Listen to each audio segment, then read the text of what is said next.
ராஜ்யத்தை தலைநகராக கொண்டு கந்தவர்மன் என்ற பல்லவ ராஜா ஆண்டு வந்தார். இந்த ராஜாவுக்கு பிறந்த 3வது குழந்தையே போதிதர்மன் ஆவார்.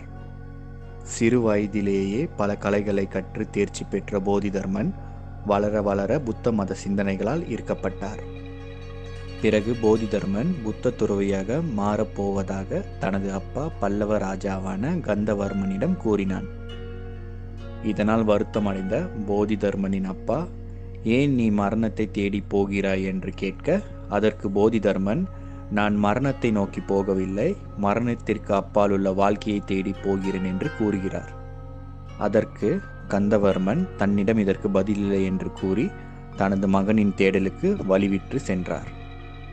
இறப்பை பற்றியும் இறப்பிற்கு அப்பால் உள்ள செய்தியை பற்றியும் போதிதர்மனுக்கு இருந்த பல சந்தேகத்தை புத்த பீடத்தின் 27வது பிரதான குருவான பெண்ஞானி பிரஜன